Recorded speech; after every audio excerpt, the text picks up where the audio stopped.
Assalamualaikum, selamat pagi anak-anak Miss. Hari ini kita akan belajar tema 6, subtema 2, merawat hewan di sekitarku. Nah, sekarang kita akan belajar SBDP, yaitu mengidentifikasi arah gerakan. Setiap gerakan memiliki arah.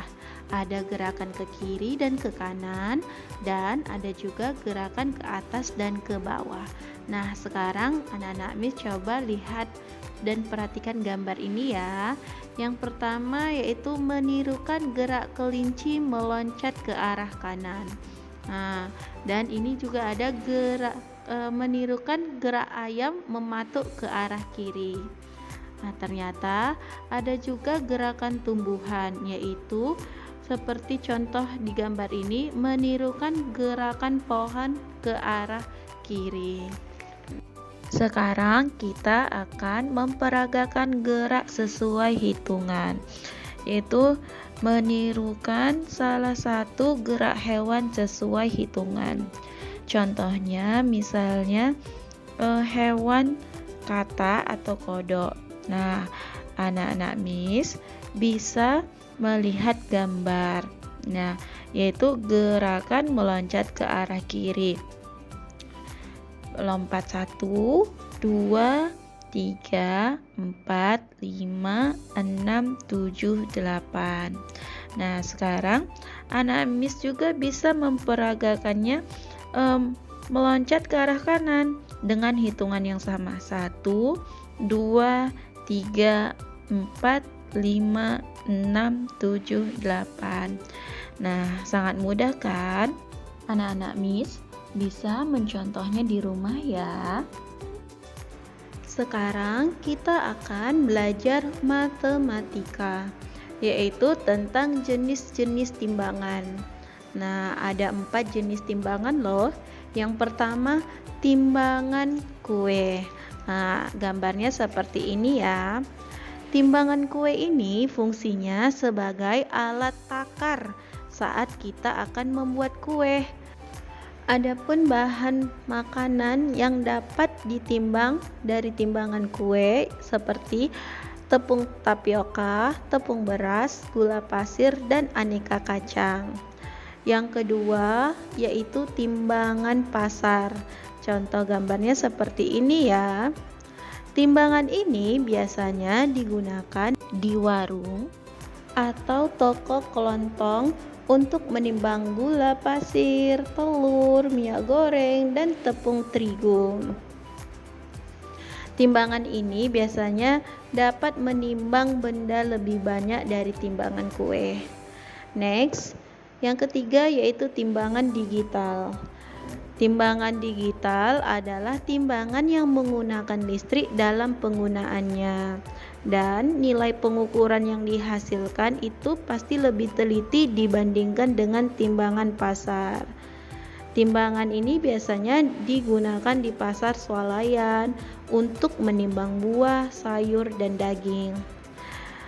Dan jenis timbangan yang terakhir yaitu timbangan duduk. Timbangan duduk memiliki bentuk terpisah antara tempat timbangan dan penunjuk beratnya. Timbangan ini biasanya digunakan untuk menimbang beras atau hasil kebun lainnya dalam ukuran besar yaitu hingga 300 kg. Next, kita akan belajar tentang kesetaraan satuan berat. Jenis timbangan yang banyak digunakan di sekitar kita adalah timbangan pasar. Hasil pengukuran timbangan pasar dilihat dari banyaknya anak timbangan yang digunakan. Kita dapat menggunakan anak timbangan dengan besar dan berat yang berbeda-beda. Anak-anak Miss coba perhatikan contoh berikut. Yang A, ada telur 2 kg. Mengukur berat 2 kg telur dapat menggunakan anak timbangan 2 kg atau 2 anak timbangan 1 kg. Contoh yang kedua yaitu berat ikan 5 kg. Nah, mengukur berat 5 kg ikan dapat menggunakan 2 anak timbangan 2 kg dan 1 anak timbangan 1 kg, atau bisa juga 5 anak timbangan 1 kg. Nah, sampai sini paham ya? Sekarang kita akan belajar mengukur berat benda dengan timbangan kue. Jika menggunakan timbangan kue, hasil pengukuran dapat dilihat dari angka yang ditunjuk oleh jarum timbangan. Anak-anak Miss, coba perhatikan contoh berikut. Seorang pedagang akan menimbang gula pasir hingga beratnya 250 gram. Nah, cara mengukurnya yang pertama yaitu pada proses penimbangan terlihat berat gula 300 gram. Berat gula melebihi berat yang diinginkan. Jadi, kita perlu mengurangi gula sedikit demi sedikit hingga posisi jarum tepat menunjukkan ke angka 250 gram. Nah, cara kedua yaitu pada proses penimbangan terlihat berat gula 200 gram. Berat gula kurang dari berat yang diinginkan. Jadi, kita perlu menambah gula sedikit demi sedikit hingga posisi jarum tepat menuju ke angka 250 gram. Nah, sangat mudah kan? Sekarang kita akan belajar PPKN, yaitu menyebutkan tata tertib di sekolah. Nah, anak-anak Miss masih ingat apa saja tata tertib di sekolah? Nah, tata tertib di sekolah yang pertama yaitu tidak terlambat datang ke sekolah. Yang kedua, menyapa guru saat berpapasan. Misalnya, selamat pagi, Miss. Yang ketiga, tertib saat mengikuti pelajaran di kelas. Artinya, anak-anak Miss tidak boleh bercerita saat guru sedang menjelaskan. Yang keempat, itu berpakaian rapih dan bersih. Yang kelima, yaitu ikut serta dalam kegiatan piket di sekolah. Jika tata tertib dipatuhi oleh semua warga sekolah, maka kegiatan belajar akan berjalan lancar dan menyenangkan. Nah, sekarang kita akan menyebutkan, anak-anak Miss akan menyebutkan aturan di perpustakaan sekolah. Nah, apa saja aturannya? Anak-anak Miss tahu tidak? Ya, yang pertama, tidak makan dan minum selama berada di perpustakaan. Yang kedua, tidak gaduh saat berada di perpustakaan. Dan yang ketiga yaitu berhati-hati saat mengambil buku. Dengan mematuhi aturan yang ada di perpustakaan sekolah akan membuat semua pengunjung itu merasa nyaman. Sampai di sini anak-anak Miss paham ya?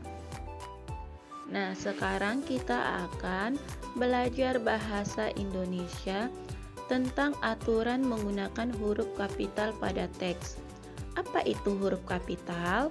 Huruf kapital itu digunakan pada kata-kata tertentu saja.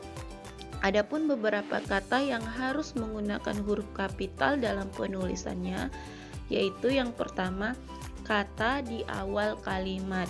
Contohnya, sapi memakan tanaman rumput. Nah, di awal kalimat itu adalah kata sapi. Jadi, huruf S pada sapi harus huruf besar. Yang kedua yaitu kata pada judul teks. Contoh, Daur hidup kupu-kupu. Nah, setiap awalan katanya harus huruf besar. D, H, K, dan K. Yang ketiga yaitu nama orang. Contoh, setiap nama orang itu harus diawali dengan huruf besar ya. Contohnya Dedi, Made, Komang, Lani, dan lain-lain. Yang keempat yaitu nama bulan dan hari. Contohnya bulan Januari, Februari. Nah, J dan F-nya harus huruf besar. Contoh nama hari Senin, Kamis. Nah, huruf S dan K-nya harus huruf besar. Sampai di sini anak-anak Miss paham ya? Berikut tugas yang anak-anak Miss harus kerjakan. Dikumpul dengan homeroom masing-masing ya. Terima kasih. Assalamualaikum warahmatullahi wabarakatuh.